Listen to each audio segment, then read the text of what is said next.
আমি তোমাকে ছেড়ে অনেক দূরে চলে যাব। এ কি ভাইয়া, থেমে গেলে কেন? ঘটনার বাকিটুকু বলো। না রে শামিল, আজকে আর বলবো না। না না ভাইয়া, ঘটনার পুরোটাই শোনাও, আমি আজই শুনতে চাই। আজকে আর নয়, কালকেই বলবো, কারণ খুব সকাল সকাল আমাদেরকে ঘুম থেকে উঠতে হবে রে। ঠিক আছে ভাইয়া, তুমি যেভাবে চাও।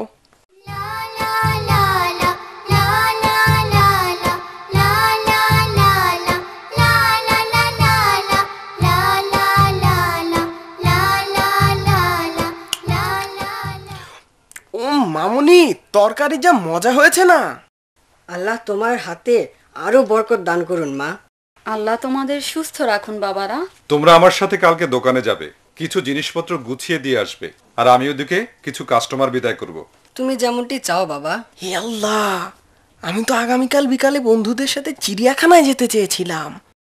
শামিল, এই শামিল, তোমার আবার কি হলো? কি চিন্তা করছো তুমি?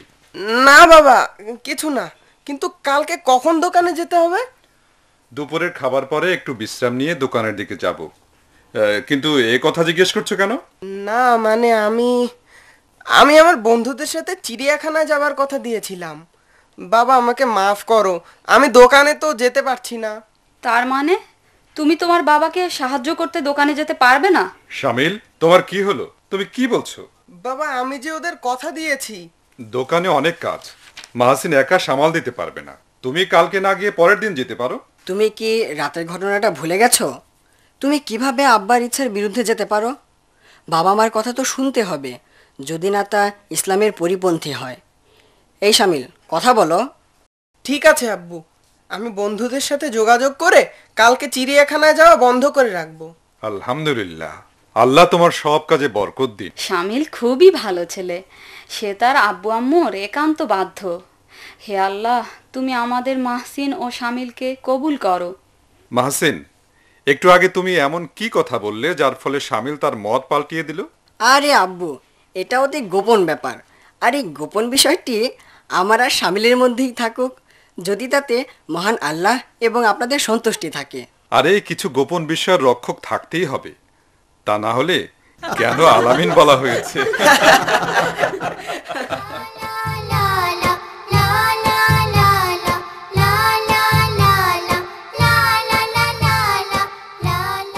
হাসিন ভাইয়া, আমাদের হাতে ঘুমাবার আগে এখনো অনেক সময় রয়েছে, তুমি তোমার ওয়াদা মতো কাজ করো। কোন ওয়াদার কথা বলছো তুমি? আরে গতকালের গল্পের কথা কি ভুলে গেছো?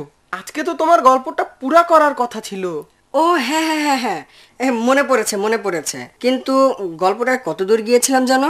হ্যাঁ, গল্পের তো এ পর্যন্ত পৌঁছেছিলাম যে বড় ভাই খুব রেগে গিয়েছিল, ছোট ভাইকে সে হুমকি দিয়েছিল যে সে বাড়ি ছেড়ে দূরে কোথাও চলে যাবে যদি না সে তার বাবা থেকে নিষ্কৃতি নেয়। ও হ্যাঁ, মনে পড়েছে।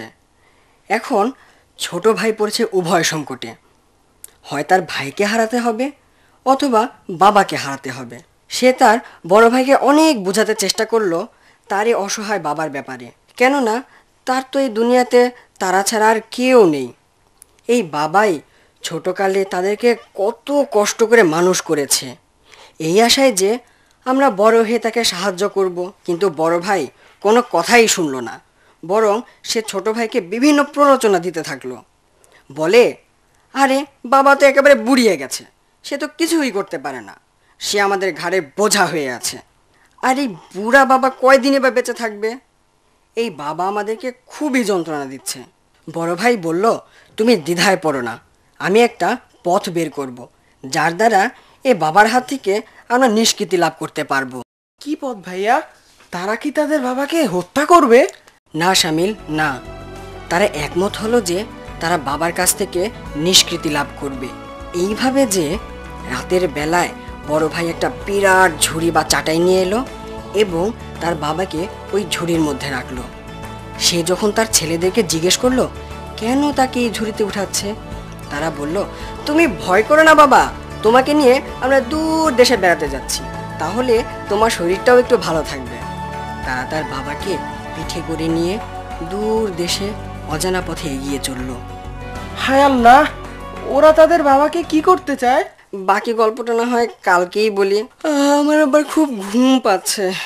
না, হাজারও না, তোমাকে আজকে গল্পটা শেষ করতেই হবে। এতে যদি সারা রাত জাগতে হয় তাতেও আমি রাজি। ঠিক আছে ভাই, তুমি রাগ করো না, গল্পটা তাহলে আজকেই শেষ করি। তারা দুই ভাই তাদের বাবাকে নিয়ে এক জঙ্গলের পাশে একটি ভাঙা বাড়িতে এসে পৌঁছলো। বড় ভাই ঝুড়িটা কাঁধে করে বাড়ির মধ্যে প্রবেশ করলো, পিঠ থেকে ওর বাবাকে নামিয়ে রাখলো, সাথে একটা বড় ঝুড়িতে কিছু খাবারও রাখলো তার বাবার জন্য। তাদের অসহায় বাবা কথা বলতে পারছিল না, শুধু কাঁদছিল। সে মনে মনে বলল, আল্লাহ তোমাকে ক্ষমা করুন হে আমার অবুঝ ছেলে। বড় ভাই বাবাকে রেখে ভাঙা বাড়ি থেকে বের হয়ে আসলো, তারও দুই চোখ দিয়ে পানি ঝরছিল। এদিকে ছোট ভাই বাড়ির অদূরে অপেক্ষা করছিল। দুই ভাই একে অপরের দিকে তাকাচ্ছিল, তাদের দুজনের চোখে মুখে দুশ্চিন্তার ছাপ। তারা দুই ভাই বাড়ির দিকে ফিরে চলল।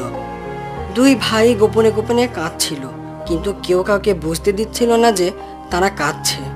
কিন্তু বড় ভাই তার এই কাজের ব্যাপারে অনড়। এরপর কি হলো? তারা দুই ভাই মন খারাপ করে বাড়ি ফিরল। কেউ এক মুঠো খাবারও মুখে দিতে পারছিল না। তারা দুজনই বিছানায় শুয়ে পড়ল। তাদের প্রত্যেকেই শুয়ে শুয়ে কাঁদতে কাঁদতে নিজের বালিশ ভিজিয়ে ফেলল। শেষ রাতে তাদের চোখে ঘুম আসলো। বড় ভাই ঘুম থেকে জেগে হঠাৎ চিৎকার শুরু করলো। তার এই চিৎকার শুনে ছোট ভাই ধরফরিয়ে লাফিয়ে উঠল। সে বলল, ভাই চলো, এখনই চলো, বাবাকে নিয়ে আসি। তারা রাতের অন্ধকারে দৌড়াতে দৌড়াতে সেই ভাঙা বাড়িতে গিয়ে পৌঁছালো, যেখানে তারা তাদের বাবাকে ফেলে এসেছিল। তারা গিয়ে দেখলো তার বাবা ঘুমিয়ে আছেন। তারা তাদের বাবার হাতে মুখে কাঁদতে কাঁদতে চুমু খেতে লাগলো। তারপর বড় ভাই তার বাবাকে ঝুড়ি থেকে বের করে নিজের পিঠে করে নিয়ে বাড়ি ফিরে আসলো, এবং এরপর থেকে তারা তাদের বাবার খেদমত করতে লাগলো। তারা দুই ভাই এ ব্যাপারে অত্যন্ত যত্নবান হয়ে উঠল এবং সিদ্ধান্ত নিল যে অবশ্যই তারা তাদের বাবার খেদমত করে বাকি জীবনটা কাটাবে। আর তারা এটাও মনে মনে ভাবলো যে যদি পিতামাতার অবাধ্য হয় তাহলে তাদের জীবনে কোনো দিনই সুখ হবে না। তারা মনে মনে এই প্রতিজ্ঞা করলো, কোনো দিন তাদের পিতার অবাধ্য হবে না, সারা জীবন তার পিতার খেদমত করে যাবে। প্রিয় ভাই শামিল, এই হলো সেই গল্পটি যার জন্য তুমি বারবার আমাকে অনুরোধ করেছো। তা গল্পটি তোমার কাছে কেমন লাগলো? গল্পটা অবশ্যই আকর্ষণীয়, কিন্তু এটি আবার দুঃখ কষ্টে ভরা। এতে অনেক শিক্ষণীয় বিষয় রয়েছে। যারাই এটা শুনবে তারাই এই গল্প থেকে শিক্ষা গ্রহণ করতে পারবে। হ্যাঁ ভাই, আমরা পিতামাতার প্রতি যত সদয় হব, মহান আল্লাহ ইহকালে ও পরকালে আমাদের তত বেশি ভালোবাসবেন এবং সদয় হবেন। আমি আল্লাহর কাছে প্রতিজ্ঞা করছি যে আমি আমার পিতামাতার ব্যাপারে সদা যত্নবান হব, তাদের অনুগত হয়ে থাকব, সারা জীবন আমি তাদের খিদমত করে যাব। আল্লাহ তোমায় বরকত দিন। প্রিয় বন্ধুরা, আমরা তোমাদের সকলের কাছে এই প্রত্যাশা করি যে তোমরা যেন আমার ছোট ভাই শামিলের মতো এরকম অঙ্গীকার করো। তুমি ঠিক কথাই বলেছো। চলো এখন আমরা তাড়াতাড়ি ঘুমিয়ে পড়ি, যেন সকাল সকাল উঠে নামাজ পড়তে পারি। কেন রে শামিল, তুমি না একটু আগে বলেছিলে সারা রাত জেগে থাকবে, এখন আবার ঘুমাতে চাও কেন? আরে ভাইয়া, গল্প তো শেষ হয়ে গেছে, উপদেশও পেয়ে গেছি, তাহলে আর রাত জাগবো কেন?